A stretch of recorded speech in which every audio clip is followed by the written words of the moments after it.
बिस्मिल्लाहिर्रहमानिर्रहीम। अस्सलाम वालेकुम। Welcome to my YouTube channel Sarim coaching centre.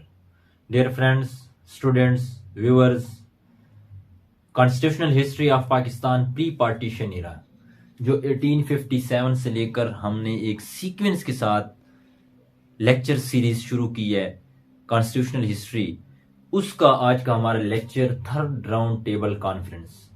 British government ने जो कॉन्फ्रेंसेस बुलाई थी हिंदुस्तान की क़यादत को बिठाकर, वो हम पढ़ रहे हैं ब्रिटिश के अंदर उन्होंने। और फर्स्ट राउंड टेबल कॉन्फ्रेंस और सेकंड राउंड टेबल कॉन्फ्रेंस को हमने डिस्कस कर लिया है कि फर्स्ट राउंड टेबल कॉन्फ्रेंस नाकाम हो गई थी। कुछ मसाइल पे के ऊपर बहस, वो जो इत्तफाक राय हो सका था, बाकी मसाइल कॉन्स्टिट्यूशनल मैटर्स जो थे उन पर इख्तिलाफ राय बरकरार रहा था, क्योंकि गांधी जो कांग्रेस का लीडर है वो शरीक नहीं हुए थे फर्स्ट राउंड टेबल कॉन्फ्रेंस में। अब सेकंड राउंड टेबल कॉन्फ्रेंस जब हुई तो उसमें गांधी शरीक हुए, लेकिन फिर भी उसके कोई आउटकम्स उस कॉन्फ्रेंस के, उसका कोई अल्टीमेट रिजल्ट ना आ सका, कोई खास किस्म की पेशरफ्त ना हो सकी। उसके बाद फिर थर्ड राउंड टेबल कॉन्फ्रेंस होती है जिसको आज हम डिस्कस करने जा रहे हैं। तो हम आते हैं अपने टॉपिक के ऊपर, थर्ड राउंड टेबल कॉन्फ्रेंस। अब थर्ड राउंड टेबल कॉन्फ्रेंस 17 नवंबर 1932 को स्टार्ट होती है। 17 नवंबर 1932 को स्टार्ट होती है और ये चलती है आपके पास 24 दिसंबर 1932 तक। 24 दिसंबर 1932 तक ये जारी रहती है और यहाँ पे खत्म हो जाती है। अब 17 नवंबर 1932 को third round table conference start हुई और 24 दिसंबर 1932 को इसका एंड हुआ। लेकिन जिस तरह पहली राउंड टेबल कॉन्फ्रेंस में गांधी ने बायकॉट किया था, यहां पे थर्ड राउंड टेबल कॉन्फ्रेंस के अंदर गांधी ने क्या किया? गांधी ने फिर बायकॉट का ऐलान कर दिया। यहां पर गांधी ने फिर बायकॉट का ऐलान कर दिया। गांधी सिर्फ एक राउंड टेबल में कॉन्फ्रेंस के अंदर, राउंड टेबल कॉन्फ्रेंस के अंदर शरीक हुए थे, जो सेकंड राउंड टेबल कॉन्फ्रेंस है। पहली कॉन्फ्रेंस में भी शरीक ना हुए, तीसरी कॉन्फ्रेंस में भी शरीक ना हुए। और जाहिर सी बात है, नो डाउट, कि कांग्रेस जो है हिंदुस्तान की, इंडिया की एक बहुत ही बड़ी जमात है। ये जो कांग्रेस है आपकी, ये हिंदुस्तान की बहुत बड़ी जमात है। तकरीबन ऑलमोस्ट 95% पीपल को या पॉपुलेशन को ये रिप्रेजेंट करती है।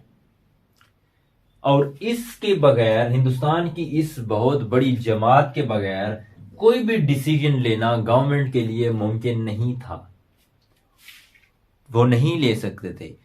तो पहली कॉन्फ्रेंस में भी गांधी शरीक ना हुए, कांग्रेस शरीक ना हुई। तीसरी कॉन्फ्रेंस में भी गांधी शरीक ना हुए। इसलिए जो ब्रिटिश गवर्नमेंट का, जो आपकी ब्रिटिश गवर्नमेंट है, जो उन्होंने इंसेंटिव लिया था, ब्रिटिश गवर्नमेंट ने जो इंसेंटिव लिया था इन राउंड टेबल कॉन्फ्रेंसेस के थ्रू, जो उन्होंने इंसेंटिव लिया था कि हिंदुस्तान के लोगों को कंप्रोमाइजिंग पोजीशन पर लाना है, कंप्रोमाइज एक जगह पे बिठाना है। इनके जो कॉन्स्टिट्यूशनल मैटर हैं, जो कॉन्स्टिट्यूशनल प्रॉब्लम्स हैं जो सॉल्व नहीं हो रहे, इन राउंड टेबल कॉन्फ्रेंसेस के जरिए उन्होंने एक इंसेंटिव लिया था कि इन हिंदुस्तान की लीडरशिप को हम कंप्रोमाइजिंग पोजीशन पर लाएंगे। वो नाकाम हो गए और जो कॉन्स्टिट्यूशनल मैटर्स का, कॉन्स्टिट्यूशनल प्रॉब्लम्स का जो बहरान था वो वहीं का वहीं रह गया। बुनियादी तौर पर जो कॉन्फ्रेंस का मकसद था कि हिंदुस्तान के जो कॉन्स्टिट्यूशनल मैटर्स हैं, जो है आईनी बहरान है, उसको खत्म किया जाए। ये जो राउंड टेबल कॉन्फ्रेंसेस हम पढ़ रहे हैं, आज तीसरा लेक्चर है, ये थर्ड राउंड टेबल कॉन्फ्रेंस हम पढ़ रहे हैं। तो इन राउंड टेबल कॉन्फ्रेंसेस का बेसिक मकसद जो था, जो इनका मकसद था, वो आईनी बहरान को खत्म करना था, हिंदुस्तान के आईनी बहरान को खत्म करना था। लेकिन वो मकसद कामयाब ना हो सका सॉरी। और आईनी बहरान को जो खत्म करने का जो मकसद था वो खत्म ना हो सका, वो बहरान वहीं का वहीं रहा। लेकिन हिंदू महासभा, गांधी का रवैया, इसकी वजह से, जो हिंदू महासभा थी और जो गांधी का बिहेवियर था, इनकी वजह से जो सारे मसले थे वो वहीं के वहीं रहे। गांधी की वजह से, गांधी और महासभा का इनका जो बिहेवियर था, उनकी वजह से कोई भी प्रॉब्लम सॉल्व ना हो सके, कोई भी पेशरफ्त ना हो सकी। इस तरह ये जो राउंड टेबल कॉन्फ्रेंस जो ब्रिटिश गवर्नमेंट का एक बड़ा इकदाम था, जो बड़े स्टेप्स वो ले रही थी जो कॉन्स्टिट्यूशनल मैटर्स को सॉल्व करने के लिए, वो नाकाम हो गया। और तीसरी राउंड टेबल कॉन्फ्रेंस भी बगैर किसी रिजल्ट, विदाउट एनी रिजल्ट, वो भी फेल हो गई, वो भी नाकाम हो गई। तो ब्रिटिश गवर्नमेंट ने जो हिंदुस्तान के लिए जो कॉन्स्टिट्यूशनल प्रॉब्लम्स को मिल बैठ के सॉल्व करने का जो एक इंसेंटिव लिया, वो इंसेंटिव नाकाम रहा गांधी के बिहेवियर की वजह से। इस गांधी ने जो कांग्रेस, जो हिंदुस्तान की इतनी बड़ी जमात है, उसके लीडर गांधी न तो पहली राउंड टेबल कॉन्फ्रेंस में शिरकत की और ना तीसरी राउंड टेबल कॉन्फ्रेंस में शिरकत की, बाइकाट किया दोनों कॉन्फ्रेंसेस का।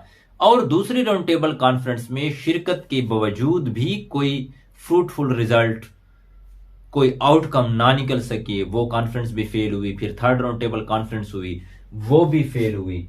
और क्या हुआ, राउंड टेबल कॉन्फ्रेंस का सिलसिला खत्म हो गया। इंशाअल्लाह नेक्स्ट लेक्चर में इसी कॉन्स्टिट्यूशनल सीरीज को, pre partition era, constitutional history of Pakistan pre partition era की सीरीज को लेकर चलेंगे। नेक्स्ट लेक्चर तक के लिए इजाजत दीजिएगा। Thank you very much.